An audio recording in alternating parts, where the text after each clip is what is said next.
Finally Xiaomiले आफ्नो popular सिरिजै भन्नुपर्छ हाम्रो जुन Redmi सिरिजहरु चाहिँ एकदमै बढी मात्रामा चलेको Xiaomiको र Redmi Note 11 सिरिजलाई चाहिँ ग्लोबली रूपमा यसको साथसाथ नेपाली बजारमा पनि लन्च गरिसकेको छ। ग्लोबलको यदि हामीले यो कुरा गर्ने हुन्छ भने अब Redmi Note 11, Redmi Note 11 Pro र Pro 5G आएको छ भने चाहिँ नेपालमा चाहिँ 11 आइसकेको छ र इन्डियन बजारमा चाहिँ 11S नेक्स्ट मन्थमा लन्च हुने तयारी गरिरहेको छ। Redmi Note 11 को प्राइसहरुको बारेमा कन्फिगरेसनको बारेमा हामीले अलरेडी नै भिडियो बनाइसकेका छौं। सायद तपाईले हेर्नु भएको होला, नत्र तपाईले माथि आइआएको आउँछ टक्क क्लिक गरेर त्यो भिडियो हेर्नु होला। यसको साथ Redmi Note 11S को पनि हामीले भिडियो बनाइसकेका छौं जुन चाहिँ अफिसियली कन्फिगरेसन र नेपालमा सायद हामीले 30-35 हजार पाउन सक्छौं, बट त्यसको पनि भिडियो चाहिँ मैले बनाएको छु, हेर्न सक्नुहुनेछ। यो भिडियोमा हामीले कुरा गर्छौं Redmi Note 11 Pro को बारेमा र यसको कन्फिगरेसन अफिसियली कन्फिगरेसन र नेपाली बजारमा यसको प्राइस चाहिँ के कति हुने सम्भावना रहेको छ भन्ने बारेमा। हाम्रो च्यानललाई सब्स्क्राइब गरी लेटेस्ट अपडेट पाउनको लागि बेल आइकनलाई क्लिक गर्न नभुल्नुहोला। Xiaomiले आफ्नो Redmi Note 11 Pro लाई चाहिँ एक्चुअली दुईवटा भेरिएन्ट्समा लन्च गरेको छ। एउटा चाहिँ 4G regular Redmi Note 11 Pro र अर्को चाहिँ Redmi Note 11 Pro 5G भनेर गरेको छ र अब त्यसमा चाहिँ Pro Plus नआइकिन चाइनामा चाहिँ उनीहरूले पनि लन्च गरेको छ। त्यो भन्दा केही चाहिँ डिफरेन्ट बनाएको छ भित्रको कन्फिगरेसनहरु, जुन चाहिँ स्पेशली भन्यो भने उनीहरुको चाहिँ हल्का डिफरेन्ट भनेको उनीहरुको अडियो टेक्नोलोजीमा लिएको छ। JBL को अडियो दिन्थ्यो भने चाहिँ हामीले चाहिँ यहाँ दिएको छैन र यसको प्रोसेसर चाहिँ डिफरेन्ट रहेको छ। र यो भिडियोमा हामी चाहिँ Redmi Note 11 Pro है, Pro 4G भने पनि Pro भने पनि ओरिजिनल Pro को बारे कुरा गर्ने छौं। डिजाइन लुक्स चाहिँ एकदमै राम्रो रहेको छ। सेम डिजाइन लुक्स तपाईलाई थाहा नै छ। यदि हामीले यिनको डिस्प्ले साइजकै कुरा गर्ने हो भने 6.67 इन्चको फुल HD प्लस एमोलेड डिस्प्ले रहेको छ भनेपछि तपाईले चाहिँ 120 हर्ट्ज को हैन रिफ्रेश रेट देख्न सक्नुहुन्छ। त्यो चाहिँ एकदमै राम्रो कुरा र 360 हर्ट्ज को यिनको चाहिँ टच सिम्पलिङ रेट रहेको छ। चाहिँ एकदमै राम्रो डिस्प्ले वाइज चाहिँ म वान अफ द बेस्ट भन्न चाहन्छु है। डिस्प्लेले हेर्नु भने सुपर एमोलेड डिस्प्ले चाहिँ 120 हर्ट्ज को रिफ्रेश रेट भनेको चाहिँ एकदमै राम्रो कुरा हो डिस्प्ले साइज अनुसार।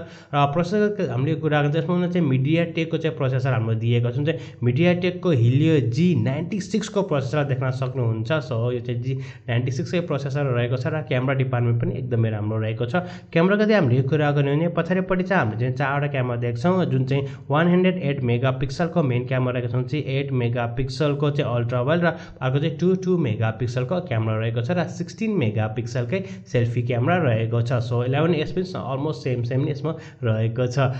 यदि हामीले यिनको ब्याट्री डिपार्टमेन्टको कुरा गर्ने हो भने ब्याट्री पनि यसमा चाहिँ राम्रो रहेको छ, जुन चाहिँ 5000 mAh को ब्याट्री ब्याकअप रहेको छ। चाहिँ 67 वाट को चाहिँ फास्ट चार्जिङ एडाप्टर तपाईले यसमा देख्न सक्नुहुन्छ। त्यो चाहिँ एकदमै राम्रो कुरा र यो मोबाइललाई एक्चुअली चाहिँ इन्टरनेसनल भेरिएन्ट्समा चाहिँ दुईवटा भेरिएन्ट्समा निकालेको छ। 6GB र 8GB को यिनको र्याम रहेको छ, चाहिँ 64 र 128GB को यिनको स्टोरेज रहेको छ। र जुन स्टोरेजको चाहिँ हामीले यो कुरा गर्ने हो भने चाहिँ UFS 2.2 को चाहिँ स्टोरेज रहेको छ। यसमा पनि तपाईले चाहिँ रेगुलर नर्मल सेन्सर देख्न सक्नुहुन्छ। 3.5mm को हेडसेट ज्याक पनि यसमा रहेको छ। साथमा तपाईले चाहिँ फिंगरप्रिन्ट चाहिँ साइडमा देख्न सक्नुहुन्छ हैन।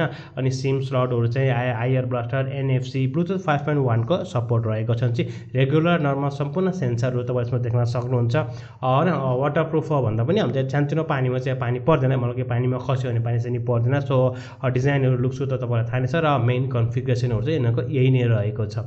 So let's talk about the प्राइसको बारेमा यदि हामीले यो कुरा गरे चाहिँ जुन इन्टरनेसनल रूपमा चाहिँ लन्च भएको छ हल्का महँगो छ, बट यस नेपालमा चाहिँ केही कम हुन्छ जस्तो मलाई लागिरहेको छ र हामीले हेर्ने हो भने पनि केही कम त हुन्छ नै। यदि Xiaomiले आफ्नो Redmi Note 11 Pro लाई हैन नेपाली बजारमा चाहिँ लन्च गर्यो भने जुन यिनको स्टार्टिङ भेरिएन्ट्स रहेको छ 6GB र 64GB स्टोरेज प्राइस चाहिँ 37500 रुपैयाँ हुने सम्भावना रहेको छ। भनेपछि 6GB र 128GB स्टोरेज प्राइस चाहिँ 42500 रुपैयाँ। यसैगरी चाहिँ 8GB र 128GB स्टोरेज गर्दा हामीले यो कुरा गर्ने चाहिँ सायद नेपाली बजारमा चाहिँ 45000 रुपैयाँ सम्म चाहिँ हुने सम्भावना रहेको छ। यो प्राइस चाहिँ हामीले कन्भर्ट गरेको हो अलमोस्ट हैन, तर यो भन्दा पनि कम प्राइसमा चाहिँ हामीले चाहिँ नेपाली बजारमा चाहिँ देख्न सक्नेछौं। सो MediaTek को Helio G96 को चाहिँ प्रोसेसर त रहेको छ नि त, सो हैन डिस्प्ले मात्रै यिनीहरुको चाहिँ एकदमै बबल छ। सो त्यो हिसाबले हेर्दाखेरि चाहिँ यो भन्दा कम प्राइसमा चाहिँ हामीले नेपाली बजारमा देख्न सक्नेछौं। तपाईहरुलाई चाहिँ Redmi Note 11 Pro को कन्फिगरेसन अनुसार चाहिँ यसको प्राइस चाहिँ नेपाली बजारमा के कति हो जस्तो लाग्छ हाम्रो कमेन्ट सेक्सनमा चाहिँ कमेन्ट गर्न नभुल्नुहोस्। डिस्प्ले वाइज डिस्प्ले अनुसार चाहिँ राम्रै हुन्छ, एकदम राम्रो डिस्प्ले चाहिँ लिएर आएको छ, हाई रिफ्रेश रेट रहेको छ, 67 वाट को फास्ट चार्जिङ एडाप्टरलाई लिएर आएको छ। सो बाकी क्यामेरा त 108 मेगापिक्सल को, बाकी त तपाईलाई थाहा नै छ नि कन्फिगरेसन सेम हो जुन चाइनामा लन्च भएको थियो त्यही नै रहेको छ।